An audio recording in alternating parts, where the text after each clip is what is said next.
Oke, jadi mari kita bahas lagi mengenai serialnya dari Rossi dan kali ini itu sendiri masih mengenai isi dari volume ke-9 dan ini mengenai chapter ekstranya. Nah, bagi kalian yang nanyain terus Bang kapan bahas volume ke-9,5-nya, ya aku bakalan bahas tapi nanti setelah chapter ekstra ini tuh selesai aku bahas ya. Nah, sebelum lanjut aku cuma mau bilang kalau video kali ini tuh sendiri bakalan jadi video spoiler. Jadi jika kalian itu tidak keberatan, yuk mari kita coba lanjutkan.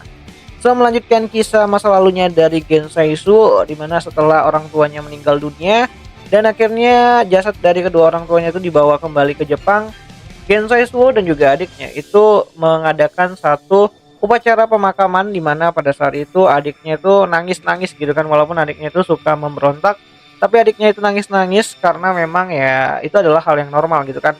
Tapi bagi Gensaisu sendiri dia nggak bisa meneteskan air mata. Di mana setelah upacara pemakaman selesai, Gensai-suo berkata kepada adiknya bahwa adiknya boleh tinggal kembali di rumah utama dan juga membantu dirinya untuk menjadi seorang diplomat. Tapi ya di sini adiknya nolak gitu kan, karena adiknya itu nggak percaya kalau Gensai-suo ataupun kakaknya itu sendiri itu nggak menangis saat orang tuanya meninggal. Jadi si adiknya itu menganggap bahwa kakaknya itu udah nggak punya hati dan bukan manusia lagi gitu. Dan karena itulah adiknya tuh malah pergi meninggalkan kediaman keluarga Suo dan tidak ingin berhubungan lagi dengan kakaknya. Nah, singkat cerita, Gensai Suo menjalani aktivitasnya ya sebagai seorang mahasiswa gitu kan di salah satu universitas, di mana pada saat itu juga Gensai Suo ini tuh mulai dijodoh-jodohkan. Ya, tentu aja hal itu tuh desakan dari keluarga Suo itu sendiri, karena kan Gensai itu harus punya pendamping jika ingin menjadi seorang diplomat yang yang baik lah gitu kan dan berwibawa gitu.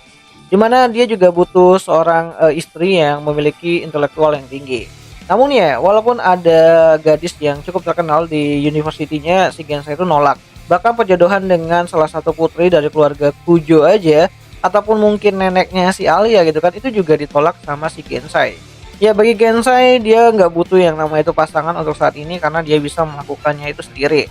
Dan sampailah pada waktu dimana Gensai Suo ini tuh jatuh cinta pada pandangan pertama, di mana gadis yang dia suka itu ternyata bukanlah seorang gadis dari keluarga yang ternama ataupun yang memiliki intelektual yang cukup tinggi, melainkan seorang gadis yang agak kaku gitu kan, yang baru saja mendapatkan pekerjaan di salah satu kafe tempat si Gensai ini itu sering kunjungi bersama dengan Kimishima ataupun kakeknya dari si Ayano. Ya tentu aja si Gensai dan juga Kimishima itu adalah teman dekat gitu kan, bahkan sejak mereka itu duduk di bangku perkuliahan dan nantinya bakalan jadi salah satu sekretaris andalannya si Gensai itu sendiri, si kakeknya si Ayano itu sendiri ya. Nah, singkat cerita di sini Gensai akhirnya kenalan lah sama seorang gadis pelayan yang baru aja kerja di kafe tempat dia biasa nongkrong gitu kan, dimana awalnya Gensai Suo ini tuh menilai kalau gadis tersebut itu ya nggak kompeten dan juga agak bodoh gitu. Tapi lama kelamaan ternyata si Gensai ini tuh mulai suka karena gadis tersebut itu suka banget yang namanya itu tersenyum.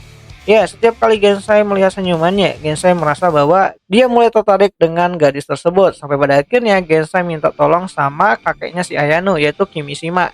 Di mana si Gensai itu minta saran untuk bisa menyatakan perasaannya dan ingin meminang itu gadis gitu kan. Dan singkat cerita, akhirnya Kimishima tuh memberikan beberapa ya rekomendasi kado untuk diberikan si Gensai itu kepada gadis tersebut. Dan akhirnya lamaran dari Gensai pun diterima oleh gadis tersebut, walaupun ya si gadis tersebut itu harus berhenti dari pekerjaannya sebagai pelayan di kafe dan pindah ke kediaman keluarga Suo. Dimana waktu pertama kali sampai di rumahnya si Gensai ya, si gadis tersebut itu gak percaya kalau Gensai Suo itu adalah orang yang cukup terkenal, berasal dari keluarga yang besar, dan dia merasa kalau dia tuh nggak pantas untuk berada di sampingnya si Gensai. Tapi ya Gensai nggak peduli ya, dia bilang kalau ya dia tuh cuma pengen hidup dan tentu saja mereka bakalan saling mencintai dan juga menyayangi satu sama lain. Nah, alasan Gensai menikahi gadis tersebut adalah karena gadis tersebut itu ya sangat suka tersenyum, dan bahkan Gensai tahu ya kalau gadis tersebut itu tidak memiliki intelektual yang cukup tinggi. Tapi bagi si Gensai, dia adalah orang yang selalu mendengarkan cerita-ceritanya dari si Gensai tanpa sekalipun menyela, dan selalu saja tersenyum kepada si Gensai itu sendiri. Dimana setelah menjadi seorang ibu, dimana Naotaka itu lahir dan si Yumi masih berada di dalam perutnya si gadis tersebut, Gensai meminta kepada gadis tersebut untuk selalu memberikan kado ulang tahun kepada kedua anak mereka sampai mereka dewasa nanti. Dimana gadis tersebut itu meminta Gensai untuk bisa menyayangi dan mendukung sepenuhnya keinginan dari anak-anak mereka. Ya, pada saat itu Naotaka udah lahir ya, dan si Yumi itu sendiri tuh masih berada di dalam kandungannya si gadis tersebut. Dimana dalam pikirannya si Gensai kan, dia tuh nggak bisa ya mendukung penuh keinginan dari anak-anaknya, karena ya harus ada orang yang melanjutkan impiannya untuk menjadi seorang diplomat. Namun sebelum perkataan itu keluar dari mulutnya si Gensai, gadis itu mengatakan kalau salah satu dari anak mereka akan menjadi diplomat seperti ayahnya. Dan itu membuat si Gensai itu merasa lega lah, karena keinginannya itu didukung sama gadis tersebut. Walaupun dia tahu kalau dia itu adalah orang yang tidak punya hati, yang tidak bisa mengucapkan aku mencintaimu. Tapi ya dengan kebaikan hati gadis tersebut, Gensai menjadi seseorang yang bisa dihormati dan juga dicintai oleh gadis tersebut itu sendiri.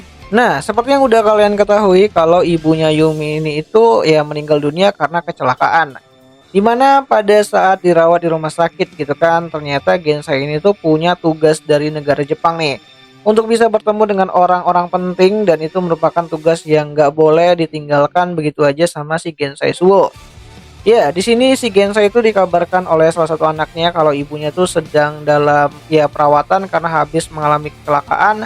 Dimana saat Gensai itu mulai ragu ya apakah dia harus menemani istrinya yang sedang sakit atau melanjutkan pekerjaannya untuk melakukan perjalanan ke luar negeri gitu kan, yang berhubungan dengan pertahanan negara Jepang yang dijadwalkan juga sama gitu kan, berdekatan waktunya. Dan disinilah gadis tersebut itu ataupun istrinya Gensai tersebut itu mengatakan, kamu harus tetap tegar Gensai, tidak ada gunanya kamu merasa terguncang. Itu tidak ada artinya. Apa yang harus kamu lakukan sekarang adalah menjalankan peranmu sebagai anggota keluarga Suo. Dimana perkataan itu tuh mirip-mirip dengan perkataan dari ayahnya si Gensai itu sendiri. Yang mana itu membuat Gensai itu makin ragu gitu kan. Dalam beberapa detik ya Gensai itu akhirnya mengambil keputusan. Ya walaupun hanya beberapa detik, tapi bagi Gensai itu adalah sesuatu ataupun momen yang cukup lama banget gitu kan. Dan akhirnya Gensai lebih memilih untuk datang ke pertemuan yang berhubungan dengan pertahanan negara Jepang yang dijadwalkan keesokan harinya. Dimana Gensai berkata, tolong jaga ibumu, setelah pertemuan selesai aku akan segera datang. Namun sayangnya, Dewi Keberuntungan tidak berpihak kepada si Gensai. Yang ternyata istrinya itu malah meninggal dunia bahkan sebelum Gensai berhasil bertemu dan mengucapkan kata-kata terakhirnya kepada orang yang sangat dia cintai tersebut. Dan selanjutnya ya seperti yang udah kalian ketahui di cerita masa lalunya dari Yumi Suo, kalau anak pertamanya dari Gensai itu yaitu Naotaka juga meninggal. Dan ketika si Yumi ini tuh ingin menjadi orang yang menggantikan Naotaka ya untuk menjadi penerus dari keluarga Suo dan menjadi seorang diplomat, di sini ya si Gensai itu menolak. Gensai berpikir kalau saja Yumi ini tuh punya pendamping ataupun suami yang jago banget dan pintar banget dan cukup berkompeten untuk menjadi seorang diplomat, maka si Gensai bakalan menyerahkan tahtanya ataupun penerusnya itu kepada suaminya dari si Yumi. Dan akhirnya ya seperti yang kalian tahu, Yumi menikah dengan ayahnya si Masachika itu sendiri. Nah, selain mengenai kisah percintaannya dari si Gensai itu sendiri, ternyata pada chapter extra ini itu sendiri kita juga dijelaskan mengenai kisah cintanya dari si Kimishima dengan istrinya gitu kan. Ya, awal pertemuannya Kimishima itu dengan istrinya, di mana Gensai meminta Kimishima ini tuh yang saat itu merupakan sekretaris dari Gensai itu sendiri untuk bisa mencarikan seorang pelayan yang bisa ngurusin si Yumi. Dan dari sanalah Kimishima tuh akhirnya bertemu dengan seorang gadis yang akhirnya menjadi istrinya, yang merupakan neneknya dari si Ayano itu sendiri. Dan seperti yang udah kalian ketahui juga, Kyotaro akhirnya dekat sama si Yumi, dan akhirnya Kyotaro tuh dikasih syarat ya, kalau dia bisa ataupun boleh nikah sama si Yumi, kalau Kyotaro ini tuh harus menuruti permintaannya dari si Gensai Suo itu sendiri, yaitu menjadi seorang diplomat dan menjadi tulang punggung lah ataupun sebagai penerus keluarga Suo itu sendiri. Dan tentu aja harus melahirkan anak-anak ataupun generasi-generasi yang bisa menjadi penerus dari keluarga Suo di masa yang akan datang nantinya, yaitu si Masachika dan juga si Yuki Suo. Nah, kembali ke timeline sekarang ataupun timeline utama, di mana pada saat itu Gensai pergi ke suatu pemakaman, di mana pemakaman tersebut itu bukanlah makam dari keluarga Suo, melainkan makam dari istrinya dan juga anak pertamanya yaitu Naotaka. Di mana di sini Gensai itu mengatakan kalau dia sangat terkejut kalau ternyata si Masachika itu datang lagi menemui dirinya sambil membawa gadis dari keluarga Kujo. Ya, sepertinya gadis dari keluarga Kujo tersebut itu adalah cucu dari putri keluarga Kujo yang sempat dijodohkan sama si Gensai itu sendiri. Dimana Gensai mengatakan, Aku mendengar bahwa putri bungsu dari keluarga utama mereka itu pergi, meninggalkan rumahnya dan hampir kawin lari. Dan ternyata putrinya menjadi teman sekelas cucumu. Mungkin sifatnya mirip dengan neneknya. Dia adalah gadis yang sangat berambisi dan memiliki semangat juang yang kuat. Ya, mungkin karena pengaruhnya, Masachika yang biasanya tenang tiba-tiba saja mengajukan tantangan langsung kepadaku. Entah mengapa, aku jadi teringat pada saat Yumi yang membawa Kyotaro di masa lalu. Dan setelah menyampaikan semua hal tersebut, Gensai akhirnya pergi meninggalkan pemakaman tersebut. Dan isi dari chapter ekstranya pun berakhir. Ya, itulah kurang lebih mengenai isi dari chapter ekstra dari masa lalunya Gensai Suo yang ternyata memiliki hubungan ataupun konektivitas dengan neneknya si Alia harusnya gitu kan. Dan ternyata kita diketahui si Kurumi Arara bukan, itu si emaknya si Alia ternyata punya masa lalu yang cukup apa ya, cukup dramatis lah, karena pernah dianggap hampir kawin lari dengan seorang pria dan akhirnya nggak jadi ya harusnya. Dan ini bakal menarik ke depannya apakah Gensai menyetujui bagaimana hubungannya si Masachika dan juga Alia. Nah, menarik nih untuk kita lihat ke depannya.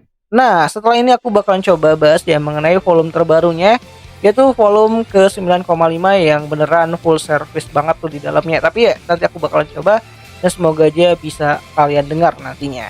Dan di akhir kata itu aja dulu mengenai video singkat kali ini, dan jika ada yang salah aku minta maaf dan sampai jumpa di pembahasan anime lainnya. Jani.